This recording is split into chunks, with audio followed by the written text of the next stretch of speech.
ran across Flat Earth and Coffee by complete mistake. And I was like, oh my goodness, look at this. This guy's got all kinds of videos. All Flat Earth, all anti-space, anti-NASA, anti-ISS, anti-space shuttle, anti-everything. This guy is rampant with the conspiracy nonsense. He even has live streams in excess of 4 hours. We're talking almost 5 hours here. What can you talk about for 5 straight hours? All Flat Earth stuff? I would check him out, but you know what? I got better things to do with my life. So let's check out Flat Earth and Coffee and take a look at why satellites are a joke. That's the video I'm going to check out. And I'm really going to go in there and explain to him why I think your satellites are a joke and debunk every bit of it. I'm Jonni Glitch, and this is my quest for conspiracy nonsense.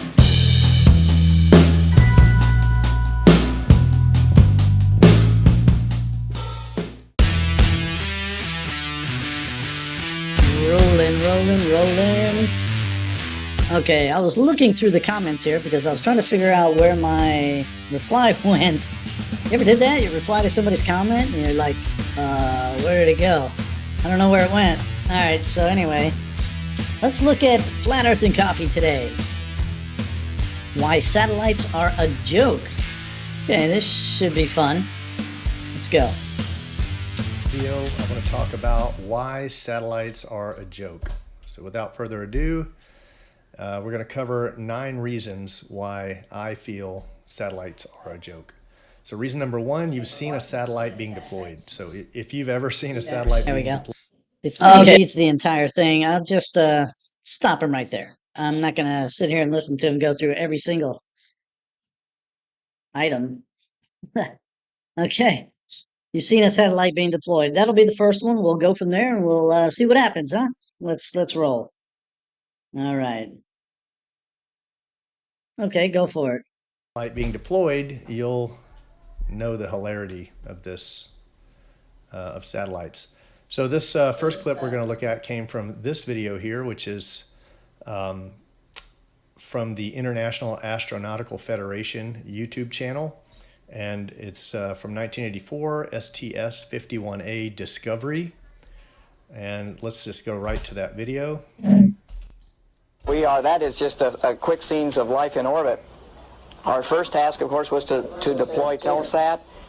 It was a nighttime deploy, and so this is a TV picture, nighttime TV picture of the deploy. It looks more...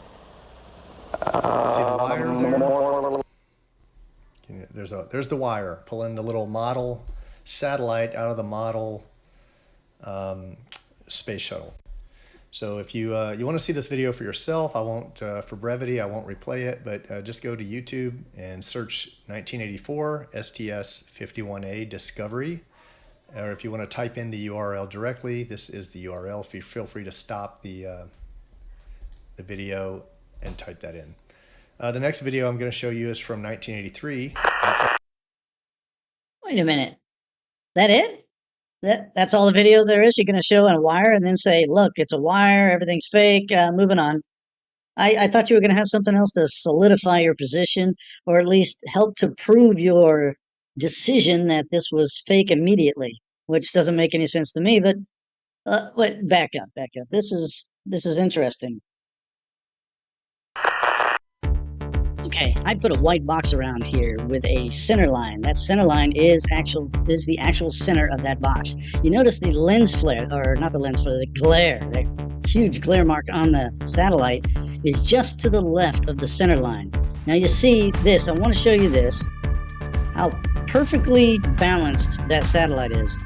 So if anything was on a wire, that wire would have to be perfectly balanced and centered on that cylinder. And if it's not centered, what would happen? It would start to wobble, and it would start to get progressively worse the faster it went.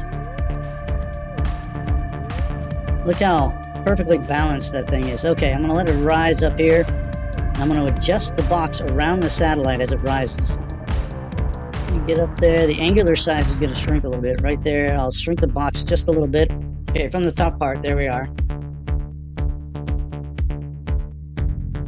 Let it play as it goes up, and there it is.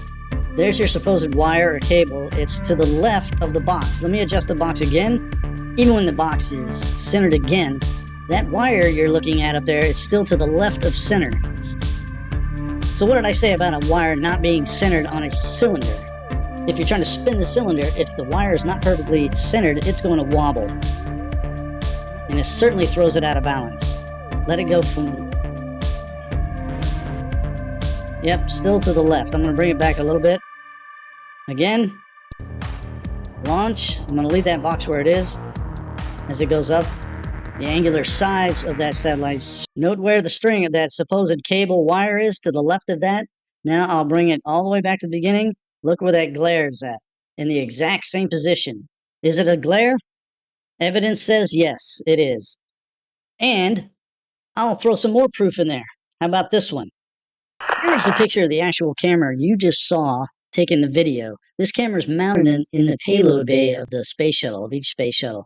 This camera is a CCTV camera. That cable is plugged into the wall of the space shuttle and feeds into a recorder device. Just like any other CCTV camera, it plugs into a hard drive or a computer or some kind of recording device. But this is early 80s or even late 70s technology. How good is the quality of a CCTV camera in your experience? Not very good, is it? And this right here is a paper from the Lewis Research Center for NASA. It said the closed-circuit television system that is on board the space shuttle has the following capabilities. And it talks about the camera. It's on a silicon-intensified target image tube. This thing uses a tube, old technology. Although tubes are actually not bad, but this is old technology. This has approximately 300 TV lines of horizontal resolution. The full frame rate is 30 per second rather for monochrome and 20 frames per second for color. That's terrible. And look at the bottom here. The Space Shuttle CCTV system is inadequate for use with many experiments that require video imaging.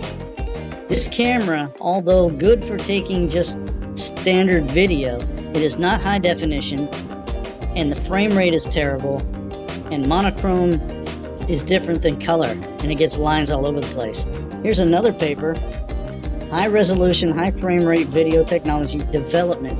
This paper explains the development of new technology in high frame rate CCTV cameras. That explains right here that this camera is inadequate for what NASA needs. Here you go. Does that look like good film quality to you? No, this is from the CCTV in monochrome mode. Yeah, pretty good quality, huh? That's a great camera. Let's see what else it has to offer. By the way, if you didn't know what this is, it's actual construction of the International Space Station. Look at those lens flares. And look at that grainy image.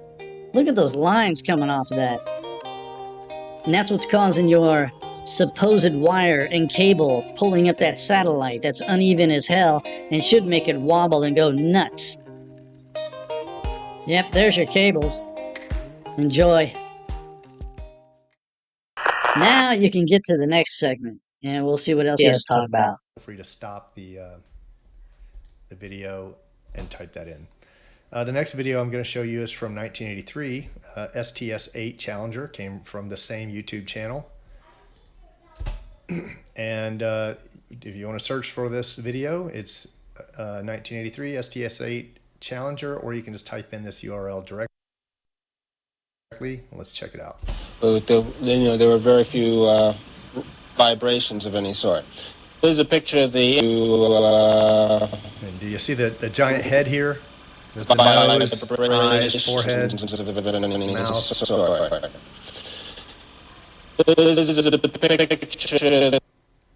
So this is nothing more than a model, right? This is a model, and they made the mistake of, I don't know if the editor just missed this or, but there was a giant head in the background. So all photos of... Wait a minute. Again, I thought he was going to come up with some more evidence, but he's not going to come up with more evidence, is he? All right, let's back up a little bit. So you're just going to say, hey, look at the face behind the shuttle. It's fake, it's a toy, it's nothing but a model. Let's move on. Let's show you something else. Come on. Alright.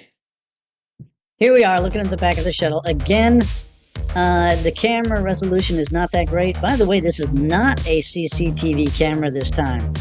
Believe it or not, it is a different camera pointing out of a window. And how do I know that?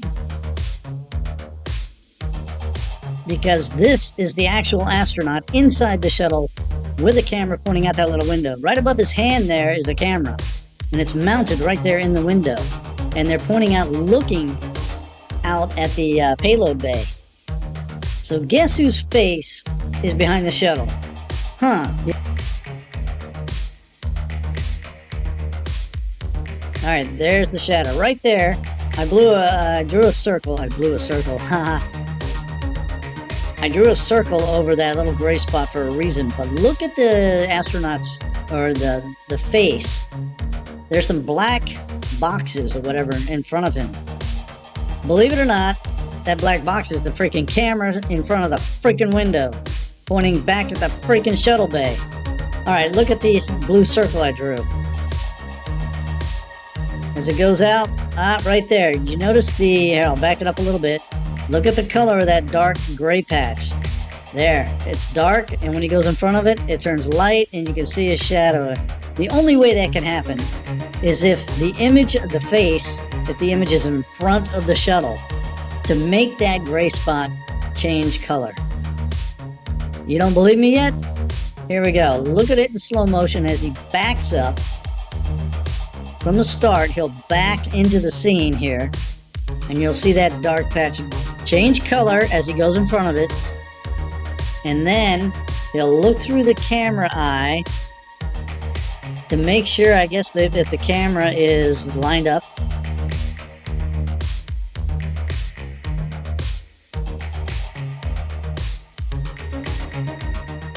And now, he must have realized he was in the image and decided to get out of there. Now look at that gray patch again. As he moves in front of it, what happens to that gray patch? Look at the color change. It gets lighter right there. And you can almost see the outline of his nose and his face as he moves across. And then he moves out of the picture, and the gray spot turns dark again. Alright, let's look at some more reflections through a window. Here's the astronaut looking through the camera, which happens to be the same person in this image here. That astronaut looking through the windows is the exact same person, by the way. His name is Dale Gardner. He is an astronaut. He flew several missions.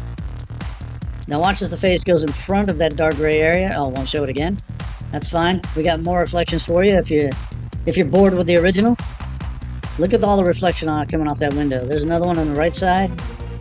You know, the astronauts just might want to see what's going on out there, so they look through the window. Look through those nice multi-pane windows, and I think the camera's going to catch a glimpse of the reflection in the window.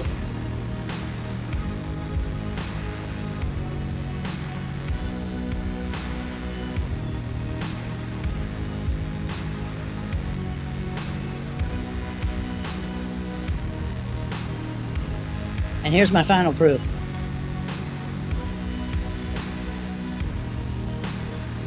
Look at that reflection in the window. Yes. Reflection, window, not a model.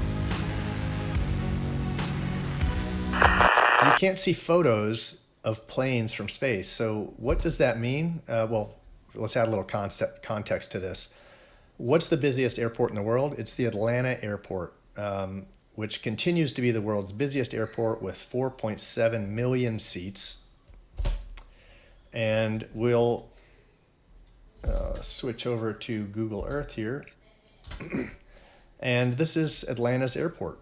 Okay, we're led to believe that these are satellite photos. I don't know why they'd be coming in at an angle, right? You would think that all this imagery would be shot straight down, but yeah, the angle of the photo is probably for a reason. It could have been shot by an actual aircraft instead of a satellite.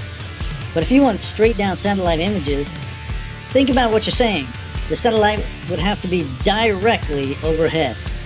And if you want nothing but overhead shots, the satellite would have to be directly overhead of every square foot of the Earth to be taking pictures. How practical is that? How about not practical at all? It couldn't do it. So yeah, they're taken from the side. Plus, photogrammetry takes pictures, puts them together, and creates a 3D image. And that's basically what everything you see here is photogrammetry, to create a 3D image of several images.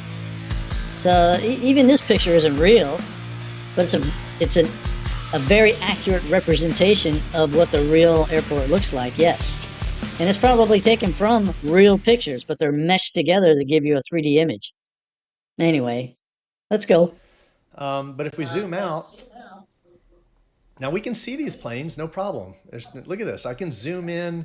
So the higher up, imagine 35,000 feet higher than this, a plane would be bigger. And we zoom out and we zoom out. Now we're looking, if you've ever been to an airport, if you've ever flown, we're looking at airspace here, right? And one thing you will never find at any height, okay, you can sit here and go back and forth in heights.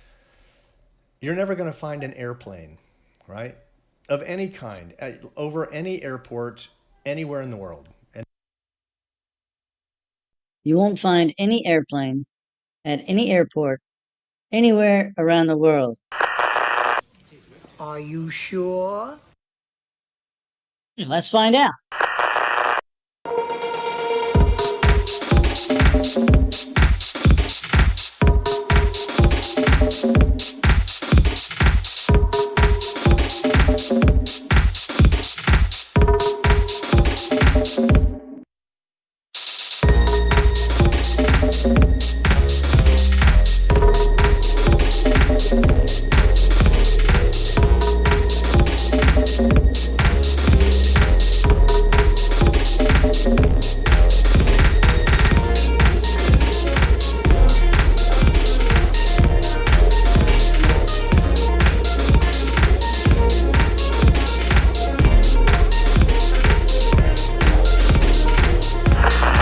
Yeah, I'm sure.